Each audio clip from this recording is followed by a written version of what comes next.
মুখ্যমন্ত্রীর শ্রমশ্রী প্রকল্পের ঘোষণার পরেও ভিন রাজ্যে পাড়ি দিচ্ছে পরিযায়ী শ্রমিকরা। মুর্শিদাবাদের ফারাক্কা স্টেশনে দেখা গেল শয়ে শয়ে পরিযায়ী শ্রমিক কাজের উদ্দেশ্যে পাড়ি দিচ্ছে দিল্লি কিংবা ভিন রাজ্যে। তাদের কথাই এলাকায় কোনো কাজ নেই, শ্রমশ্রী প্রকল্পের ৫,০০০ টাকায় সংসার চালানো সম্ভব নয়। আর দিল্লিতে কোনো পরিযায়ী শ্রমিককে এখনো পর্যন্ত কোনো সমস্যায় পড়তে হয়নি বলেও দাবি তাদের। আর এই পরিযায়ী শ্রমিক ইস্যুকে কেন্দ্র করে শুরু হয়েছে জোর রাজনৈতিক তরজা। মানসিক স্বাস্থ্যের জন্য সবার আগে যে নামটি মনে ভেসে ওঠে, সুস্থ মনের ঠিকানা মনোবীক্ষণ। যোগাযোগ নাম্বার 7477799513।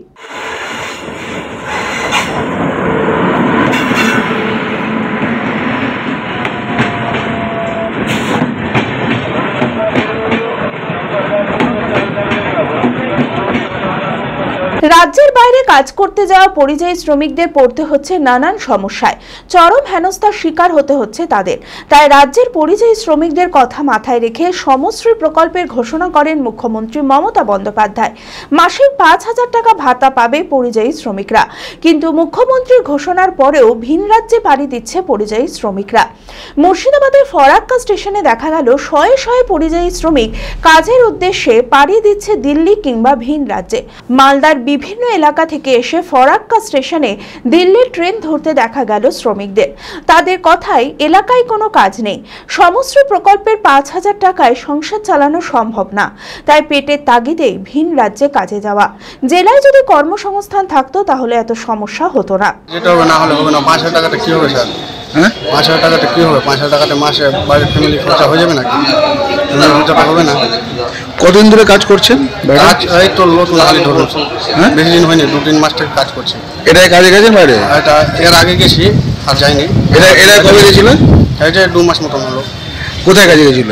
বেশি দূর যাইনি, ওই রাঁচিতে গেছিল। রাঁচি, ঝাড়খণ্ড। আজকে কোথায় যাচ্ছ? আজকে দিল্লি গেছি। তো দিল্লিতে মুখ্যমন্ত্রী বলছেন যে দিল্লিতে নাকি পরিযায়ী শ্রমিকদের মারধর করা হচ্ছে বাংলা ভাষা কথা বলতে গেলে, তো ভয় লাগছে না? ভয় পেটে যখন খেতে হবে সেটা ভয় করলে কি হবে? ওখানে কি সমস্যা হচ্ছে? না, এখন তো সমস্যা বর্তমানে জানতে পাই না। পরিবার পরিজনকে ছেড়ে ভিন রাজ্যে কেউ রাজমিস্ত্রি, কেউ ফেরি, আবার কেউ গাড়ি চালিয়ে রোজগার করে সংসার চালান। আবার অনেক শ্রমিকের কথায় দিল্লিতে কোনো পরিযায়ী শ্রমিককে এখনো পর্যন্ত সমস্যায় পড়তে হয়নি। যেসব বাংলাদেশি ভারতে এসে কাজ করছে তারা নির্দিষ্ট পরিচয়পত্র না দেখাতে পারায় তাদের পুলিশ আটক করছে। বাঙালি বলতে বাঙালি তো ২ ধরনের আছে, একটা বাংলাদেশিও আছে আর পশ্চিমবাংলারও আছে। যাদের কার্ড টাট পাচ্ছে না তাদেরকে ধরাধরি ঠিকই করছে, অ্যারেস্টও করছে। যাদের বাঙালি আবার কেউ বললো যে এটা বাঙালি, কার্ড দেখিয়ে দিল, তাদেরকে ছেড়ে দেয়। তার মানে আপনি বলতে চাচ্ছেন যাদের আধার কার্ড ঠিকঠাক আছে, যারা ভারতীয়, তাদের কোনো সমস্যা হয় না? না। কোথায়? Delhi, India Gate. Delhi, India Gate. আপনারা কতদিন ধরে কাজ করছেন ওখানে? মোটামুটি আপনার ৩ বছরের কাজ করছি। আপনাদের সমস্যা হয় না? না, আমাদের পুলিশওয়ালা ধরলে ওই Aadhaar card, voter card, PAN card চায়, কি কোথায় ঘর, কোথায় কি, আমরা ওগুলা দেখাই, আমরা কাজ করি। মারধর করে না, তো আমাদের ৫,০০০ টাকা কি হবে? ৫,০০০ টাকা থেকে আমাদের সংসার চলবে? হয়তো 10 দিন নেই, 15 দিন হবে, তা বাদে তো ফের তো আমরা কাজ করতেই হবে। গরিব মানুষ আছে, আপনার দরজে কাজ করতে হবে, কে আর কে দরজে, আমার তো কাজ করতেই হবে, কাজ করে খেতে হবে। আপনাদের বাইরে কাজ না করলে আপনার সংসার না, আমার কাজ নেই। ওই কি করে, কোথায় কাজ আছে? গাঁ বেড়াবে তো কাজ নাই। আর এই পরিযায়ী শ্রমিক ইস্যুকে কেন্দ্র করে শুরু হয়েছে জোর রাজনৈতিক চর্চা। বিজেপির দাবি পরিযায়ী শ্রমিকদের নিয়ে মুখ্যমন্ত্রী রাজনীতি করছেন। রাজ্যে কোনো শিল্প নেই, কর্মসংস্থান নেই, ৫,০০০ টাকায় কারোর সংসার চলে না। জনগণের টাকা নিয়েই মুখ্যমন্ত্রী দান করছেন। আজকে যে তৃণমূল বা সরকার বা মমতা ব্যানার্জি যে হারে অপপ্রচার করে যাচ্ছে যে আজকে নাকি যারা পরিযায়ী শ্রমিক তারা ভিন রাজ্যে গিয়ে বিভিন্ন রকমভাবে আক্রান্ত হচ্ছে, কিন্তু আজকে যে ফারাক্কার দৃশ্য দেখছেন, ফারাক্কা না, এরকম সারা পশ্চিমবাংলা থেকে শয়ে শয়ে হাজারে হাজারে শ্রমিক আজকে ভিন রাজ্যে গিয়ে কাজ করতে যাচ্ছে। যে যদি ভারতীয় হয় তাহলে তাদের কোনো রকম কোনো অসুবিধা হবে না, কিন্তু রোহিঙ্গা যদি হয়, বাংলাদেশি যদি হয়, বাংলাদেশি মুসলমান যদি হয়, তাহলে তাদের ক্ষেত্রে সমস্যা হবে এবং তারা কোনো রকম ডকুমেন্টস দেখাতে পারছে না, যার ফলে আজকে বাইরে বিভিন্ন জায়গায় আক্রান্ত হচ্ছে।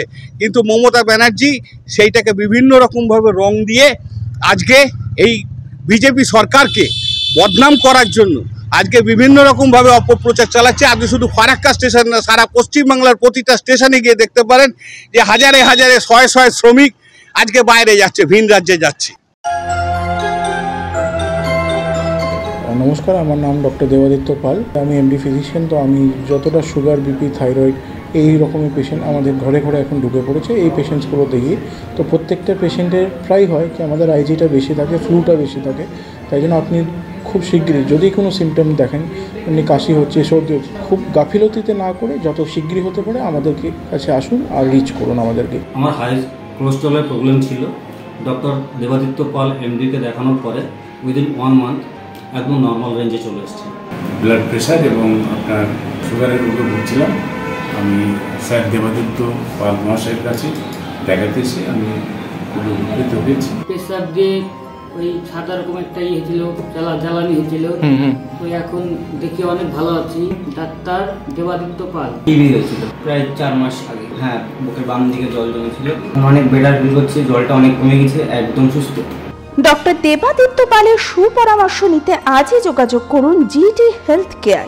ঠিকানা 11/1 স্বর্ণময়ী রোড, 12 বিঘা কবরস্থানের আগে, বহরমপুর, মুর্শিদাবাদ।